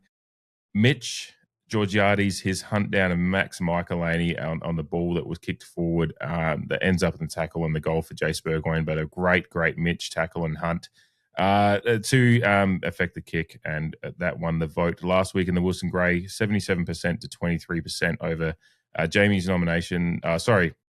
My nomination of Air Mitch. It was, I think it's a pretty impressive effort that a specky like that only gets 23% of the vote, which I think just goes to show how much people appreciated the Mitch hunt down tackle. And I love that. That's the absolute spirit of the Wilson Gray Award, which of course is efforts on the field that outside of goal scoring efforts that really just give us pride, give us that real sense of just the spirit of the sport that we absolutely love. And of course, if you're going to, these votes happen every week on the Instagram story. So we're recording this on Tuesday, the 7th of July. So the podcast will be out on Wednesday morning, the 8th of July, and the award nomination video packages will be in the Instagram stories on our Creed Instagram page on the evening of Wednesday, the 8th of July. So get around them. They'll be there for 24 hours from Wednesday evening. My nomination this week, as I get to go first, there's nowhere I can go apart from Dwayne Russell's incredible call of McKercher flat out down a dead-end street, and he's being chased by Josh Lai, who puts the pressure on, and McKercher just seems so focused on Josh Lai that he doesn't know that Logan Evans and Lockie Jones are about to consume him. The Bash brothers are going to force him into the Adelaide Oval turf and make him earn giving up the free kick. It was an incredible moment, and I love that one for my nomination. Got the kick away to Spargo. Fortune favouring the Brave here with North. McKercher down the spine. Little push off on line. Eat the dust off. Bang! Flat out down a dead-end street. Colby McKercher. Oh, look, full marks for having a crack, Colby. There's nothing wrong with that. This is by them. He had no one to go to in front. It was super high risk, but worth the effort. About to be the 9th inside 50 in a row, you said. 8 before Root. Look, I'm out of hiding to nothing this week, that's for sure, because that was a monumental occasion. One that I didn't get to witness live, as unfortunately had to take my daughter to the toilet. Oh, the timing of 4-year-olds at the football. Hey, gotta love them though. It was good to be able to bring my daughter to a game. We realised, as we were discussing with you, Dave, that, we've had a lot of night games and, it's just weird to have a twilight and a Sunday. But, it was a good night out. It was a good night out, albeit having to come out of the toilet with the benefit of Durden's goal. but not knowing what preceded it until I got back to my seat. But the replay was a good watch in that regard, and the highlights package that PAFC socials have put out. But yeah, like I said, hiding to nothing because that's pretty bloody good. Shout out to DBJ's bullet to Joe Berry in the first quarter, one which Joe Berry probably should have kicked the goal from. Yes. But yeah, wanted to nominate Jace Burgoyne's intercept mark versus Nick Larkey, I believe it was, in the last quarter. When North Melbourne are trying out of their, 5 inside 50s for the quarter. But yeah, talk about people putting their big boy pants on. Jace Burgoyne definitely did that. And undersized to a degree in that contest, but just the ground, just assessing the ball in the air and snatching it out of an opposition's opportunity. And he hits Spargo, who when he's not within range, he doesn't think, and he wastes it. He wastes it. Burgoyne read his mind. Alert, ready for it. Takes a good mark. Yeah, Burgoyne had an incredible fourth quarter in that game, and I'm sure it'll come up a little bit later as well. But very, very good nomination from you, and just even it'd probably be a good nomination regardless of the fourth quarter he had. But when you think about the fourth quarter he had, he probably just he's earned a spot in the Wilson Grey this week to go up.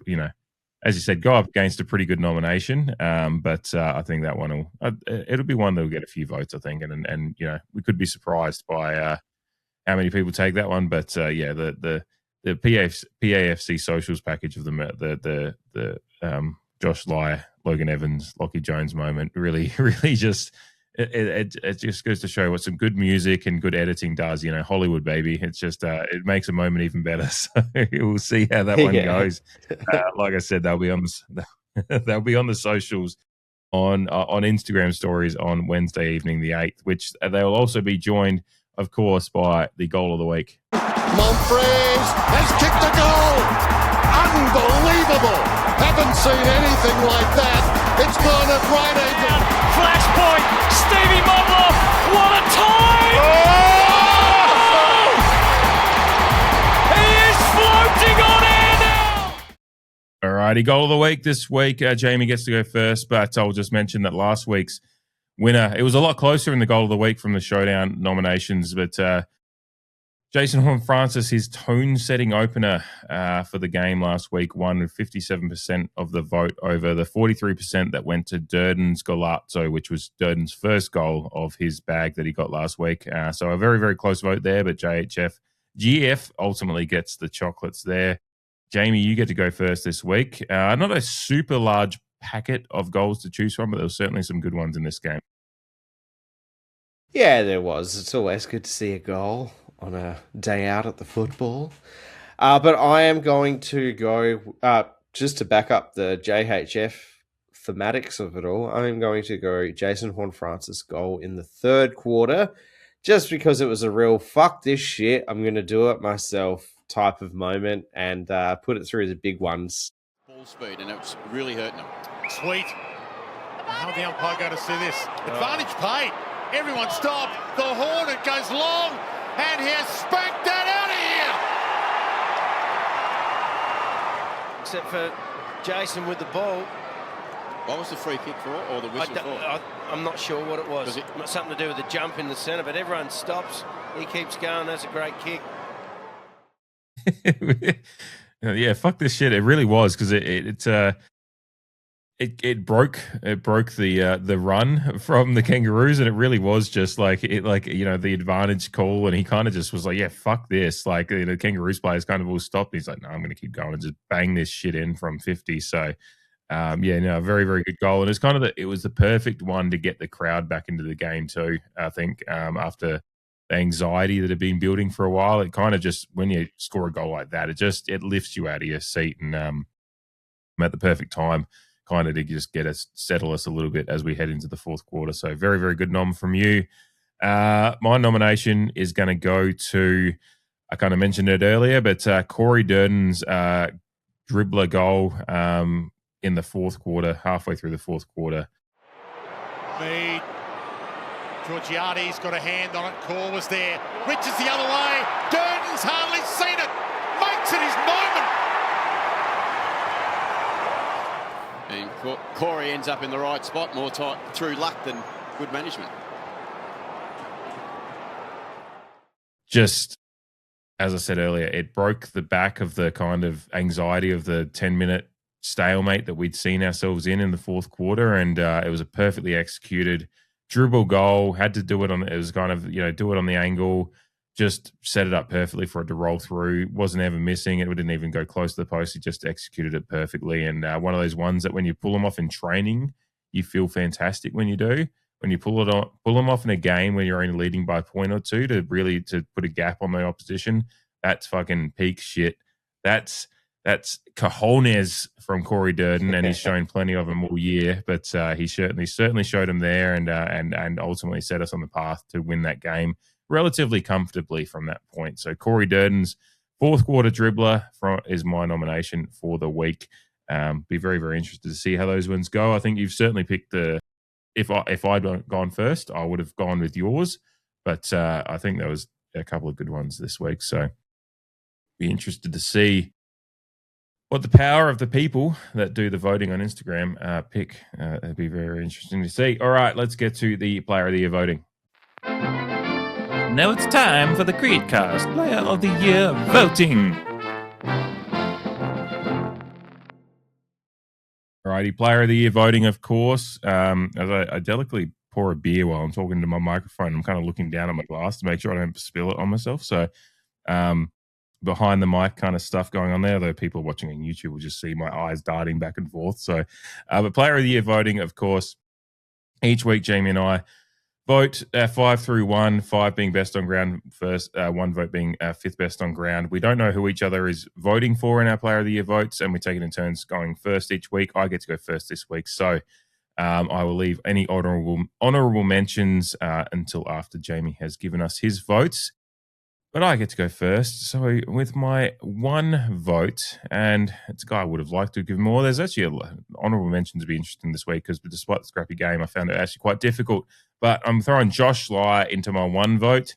I think his impact on the game, as we kind of talked about in the defensive line, is quite incredible what he's been doing over the last couple of weeks. He is changing the way that teams have to attack us, because you not only have to look out for Eli, you have to look out for Josh Lye and what he can do. And his athleticism, his ability to rebound forward as well. As I go through his stats here, he had the 14 disposals at 85.7% efficiency. So incredible efficiency. He has 7 marks, 5 intercept possessions. He has a couple 1%ers. But it's the 447 meters gained outside of his. So he's doing the intercept work. He's taking the marks, but his ability to send the ball, get the ball going quickly forward is really, really impressive as well. And getting the 447 meters gained out of his, 3 score involvements. He has the 4 rebound 50s as well, which I think is equal best on ground alongside Darcy Byrne-Jones, I believe, who might come up in a bit here shortly. So, but yeah, Josh Lye's impact on the game with that stat line, high disposal efficiency, and just impact on the game, changing the way teams have to attack us is really, really important to me. So he gets my 1 vote. 2 votes, I just mentioned him. So, DBJ, I think his renaissance this year since he's gone back has been maybe, when we do our review at the end of the year, we might talk about things that we've really, really enjoyed out of this year. And the renaissance of Darcy Byrne-Jones going back has really, really been an enjoyable part of this back half of the season for me. He's been incredible. His leadership back there has been incredible, but he has he's been getting high disposal games as well, often right up there. 24 disposals in this one, going at 66.7%, but he has the 6 score involvements. He has the 4 rebound 50s as well, 383 meters gained. He has 7 intercepts, 8 marks, 5 tackles, and the 3 inside 50s in there as well. So just a well-rounded game, doing a lot of things right. And ultimately, I think just his leadership as one of the veterans on this side now is really, really important. And, he's playing to a high level, and I think it can't be understated how difficult it is to just have your position changed halfway through a year. Obviously, he's got the experience, but he's gone back there and just settled in like he never left, which is really, really important. So, and honestly, if he hadn't made that move, I don't know exactly how we'd be playing, whether we're winning some of these games that we've been in. So I genuinely think this has been a really, really important move to how well we're playing of late. My 3 votes goes to Jace Burgoyne. And honestly, I think he was actually having an okay game through the first few quarters without being spectacular, but then he just explodes in the fourth quarter for an impact that I think it's one of those things that you and I have talked about at times this year, looking for the penny to drop just a little bit of like that next step. And he had a fourth quarter which looked like he took the responsibility upon himself to be one of the ones that was going to make sure the game was won.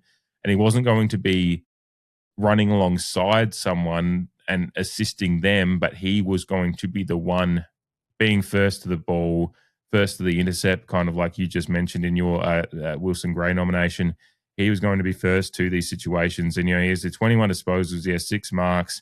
He goes at 71%, which we've actually seen higher disposal efficiency games for Jace Burgoyne. But because he took on so much more responsibility in that last quarter, I think those numbers can be quite excused, and 71% is nothing to sneeze at anyway. He's had 8 intercept possessions, 350 meters gained. I just think one of the more incredible fourth quarters that I've seen just out of a young player. He's still a relatively young player, and he has an impact on the game that just can't be understated. He helps us win that game, and I think that's what we've wanted to see from Jace Burgoyne, probably ever since the semi-final against Hawthorn. Another moment like that, and I think this was one of his best moments since that semi-final, and I was really, really impressed that he did that, and it really, kind of just makes you salivate at what's going to come next for Jace Burgoyne if he starts the penny is starting to drop in moments like this. 4 votes, Zach Butters, just doing Zach Butters things, particularly in a game where it required him to be a little bit more knuckled down into some dirty work, which we know Zach Butters is certainly well capable of. 26 disposals, going to 76%, so very, very good areas for Zach Butters. Some of his higher disposal games can sometimes be less than that. So 7 score involvements. He has the 5 clearances, 2 from the centre, 3 from stoppage, 568 metres gained, which is quite incredible as well. He has the 5 intercept possessions, and just an all-round. He also has the 26 pressure acts, which I think is second best on field. 7 ground ball gets as well, which is equal best for us alongside Darcy Byrne-Jones. I forgot to mention that for him before. But an all-round just great Zach Butters game. One of those ones that you really appreciate the knuckle down side of Zach Butters in this one. And of course, best on field, Jason Horne-Francis. He has the 24 disposals, 4 marks, 4 tackles. He has the 9 clearances, 5 of them from the centre, 4 from stoppage. So a really nice even mix there, doing it all over the place. 79% disposal efficiency, so very, very good disposal efficiency for GF. 5 score involvements, 280 odd metres gained.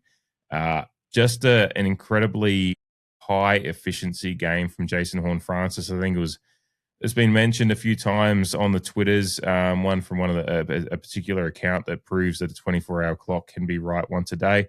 But Jason Horne-Francis, his ability to, the fact that his 24 disposals are more impactful on a game than Harry Sheezel's 40. And it's not to besmirch Harry Sheezel at all. And Jamie's just realising where I'm going with that one, but we'll just leave that one in the ether. Harry Sheezel is a great player, and he had 40 disposals. Any team would be lucky to have a Harry Sheezel, but Jason Horne-Francis having had a higher impact on this game with his 24 disposals, and that just makes it just whets the appetite for what's to come for the 23-year-old Jason Horne-Francis at the moment. This is he's in a really nice run of form over the last few weeks, and starting to take that next step. Showing a lot more. He's not getting involved in any chippiness at all these days. Like a little bit here and there, like if he needs to fly the flag for a teammate, but he's not. His temper, like you remember that game last year against the Kangaroos at home, where the Kangaroos were getting into him, and he was kind of like towing the line a little bit. But you could tell he was really getting frustrated. Just the demeanor of him this year has been completely changed. He's still fiery and still will throw his weight around, but it's just like he just plays football and lets his football do the talking more and more. And this game, he was incredible.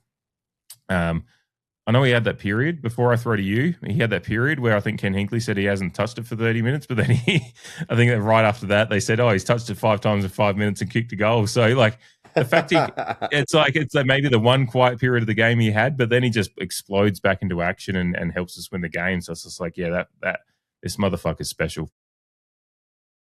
He is, yeah. And apparently the chat from himself and Zach Butters during the showdown was all-time levels of shit talk, which I love, and I'd love to be just a fly in the area. There's not any walls in an AFL fields, but yeah, because it would have been sensational.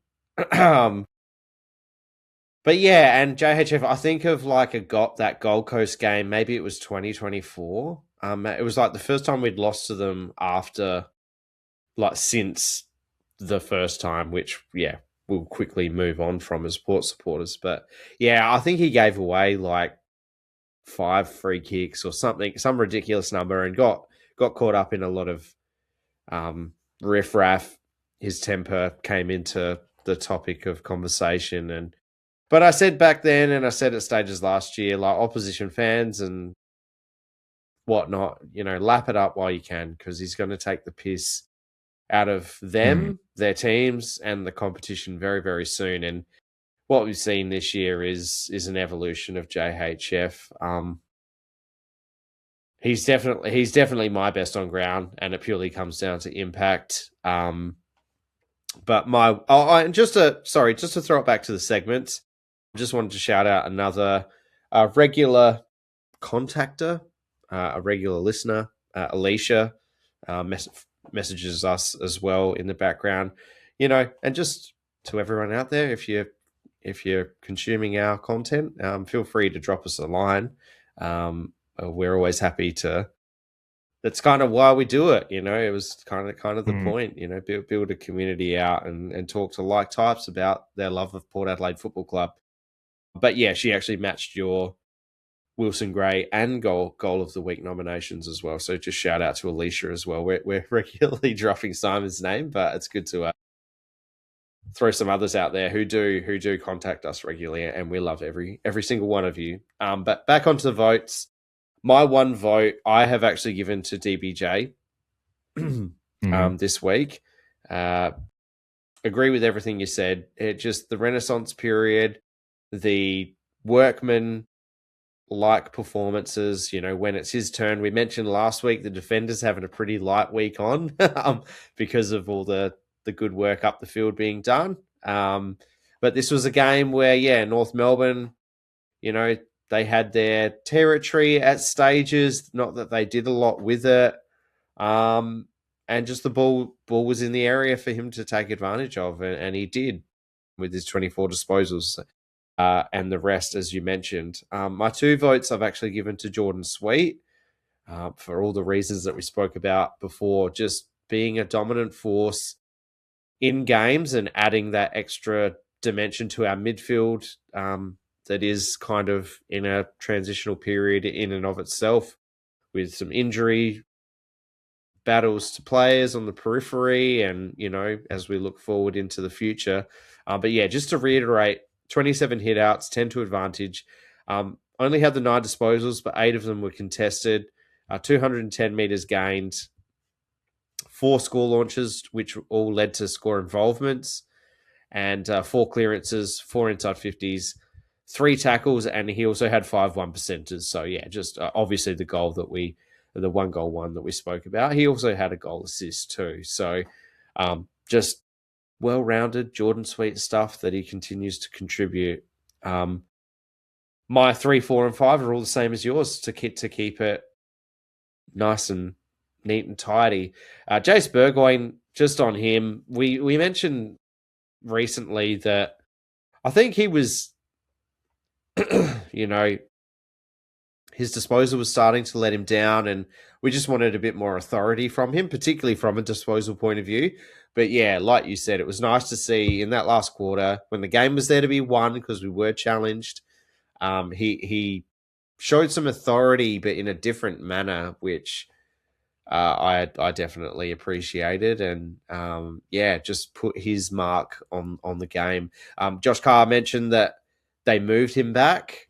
He was playing a bit further up the field for most of the game, but for whatever reason, whether it be rotations or whatnot, they moved him back, and he repaid the coaches. He repaid the favour, I guess you could say, faith in him to do that. And yeah, it just kind of took him from a solid contributor to one of our match winners, I feel.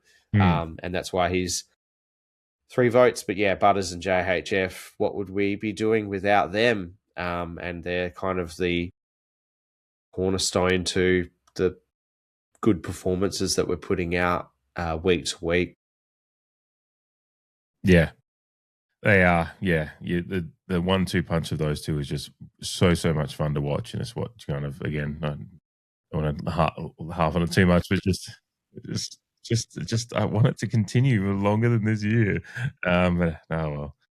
Yeah, as you said, probably burn the tape, but still a bit to glean from that game as we've just done in the review. So as we look forward, as we begin to close out this episode, we of course play St Kilda in another game, another fixture time that we have not really seen much of in this year for us. We've just had such a run of night games that this last few weeks and this next few weeks of fixtures is going to ruin my brain. But 12:45 p.m. for us locally here in South Australia. Of course, if you're over in Melbourne, 1:15. So shout out to any of those going to the game over in Melbourne. 1:15 there for St Kilda hosting us at Marvel Stadium. So whether not to be a factor for that one. But another return match against a side that has actually beaten. Obviously, we only played them once last year. And they beat us at home, and then they beat us at home again this year. So we're going to Marvel to play them, which I think is the first time we're playing them at Marvel since the Ken Hinkley Emotion I Love These Boys game, I believe, was our last game over there. Obviously a close, tight, scrappy contest, good boys. That one. Yeah, good right. Boys. That's what it was. I was trying to think what the exact quote was, but an incredible moment. I still remember that one quite fondly. I thought that just showed a little bit about Ken and his relationship to that team. But now we have Josh Carr going over there, and Josh Carr gets to try to keep this record that he's got now that we've kind of touched on a couple of times on this episode, that he's undefeated against teams he's lost against in previous hit-outs. So, it's an interesting one coming up, isn't it, Jamie? It is absolutely interesting. And the return leg record is very interesting. And this game will kind of test the Port Adelaide supporters in regards to kind of what they want, because if we win, it's all of a sudden wildcard chat type stuff tends to or may start to creep in. But we come up against another team who's gettable, a team who's actually got a poorer record in the last 5 weeks than we do at 2-3, whereas we're 3-2. So, St Kilda having beaten Essendon, which is just basically playing the bye these days, losing to the Dogs before that, getting over the line to the tune of 8 points against the Giants, losing by 2 points to Sydney, and losing by 50-odd points to Hawthorn 5 games ago. So really interesting areas. I'm not a huge fan of St Kilda, but it'll be very interesting. I look forward to previewing it later in the week, but it's yet another game where during our mid-season review, and shout out to Eddie Corns for jumping on with us then, predicting to win 2 games for the rest of the season, at that point in time, and we've already knocked out 3. And we look to be in a patch of form where, against like types such as a St Kilda, we could make a good shot of it. And with the other couple of teams above us playing games where they may not come out as winners, it definitely, and our percentage, it makes for a very interesting weekend of football, which of course I'm looking forward to. It'll be interesting to preview and see what selections get made on Thursday, because although some players in our team didn't have big numbers, the Maggies got belted again, and like-for-like positional type scenarios are not really there. Kane Farrell is a test as far as I believe. SPP seems like he's going through a bit of I've done my knee twice and I'm a bit nervous. He's kind of had a bit of a mental regression, although the club says that he's done everything he possibly can to the nth degree from a physical point of view. There's just a bit of a mental hurdle that he needs to get over before he can start playing football again, which, I feel for him. Obviously, it's a bit concerning, not to a high degree personally. But yeah, I can understand a guy who's done 2 back-to-back ACLs being somewhat apprehensive. And it just reminds me of Jason Horne-Francis, what was it, in the preseason of this year after he's come back from his foot and kind of got removed from that preseason game very early for a bit of a similar sounding thing. It's just like, did something happen there in my foot? Like, I'm not sure. When in reality, you just got to push through that mental barrier. But from a selections point of view, I think that leaves us with little to really consider. But, there is a bit of chat among some fans, particularly on Reddit, about, the output of Dante and the Van Wyck conversation, which is now, I think, just from a minimal extent been happening through the supporter base, just seeing what he's got before the season's out. So that'll be interesting to see if any changes get made. But, I'm confident and I look forward to previewing it. Yeah. I'd be interested just with, Dante, like, it's just like a few marks he's still missing at times. It's like Van Wyck has shown a propensity to be a strong mark. So it's just like, you mate, just have a look and see how it goes. And because I think, just as we close off, like, I think the 2-ruck system, as we talked about, is helping Jack Whitlock be the best he can be and allow that extra flexibility. So it seems like just the structure of how our team is playing at the moment, it seems like you don't want to go effing with too much if you're genuinely going out there to still look for wins. So yeah. An interesting preview to be whatever the sides look like they're going to be, whatever the side is selected once we get to Thursday. So look out for that on Friday morning on your podcast feeds will be the preview. But of course, you'll be, thank you for listening to this review of the Kangaroos game. Of course, if you've got the tape of it, if you still happen to record games on VCR, feel free to burn it. The review is done. You don't need that game anymore. Go back and watch Showdown 60 replay. Exactly. I know you want to, and then we're gonna review it again. yeah, absolutely. I would be remiss in finishing this episode. I've literally just remembered this, Jamie, so just bear with me for another couple of minutes. I promised that I would bring up that my brother came up with a song for Josh Lai on the way home from the game. So for those unaware, my brother is a Crow supporter, but he's also a school teacher and he just loves footy. So obviously with school holidays, he asked if I had a spare ticket for the game and he came down to the game just because he wanted to come and watch some footy and hang out with me and have some beers and hang out with Jamie, of course, and have a good time. But I was driving, so my brother engaged in, I'm going to have 2 beers every time you go to the bar. Buy me 2, and he enjoyed his evening. But as he was standing on the hill, he decided to come up with a song for Josh Lai because he suddenly just goes, there's a song. I've got this song in my head. Oh, it's that song. It's the one that goes, and I'm just like, what are you fucking talking about, bro? But he eventually went, oh no, it's Fleetwood Mac's Everywhere. And then it's just like, so I'm just gonna put my phone to the thing here and bear with me with my singing as I replay what my brother came up with for Josh Lai. He marks the ball everywhere. Josh Lai.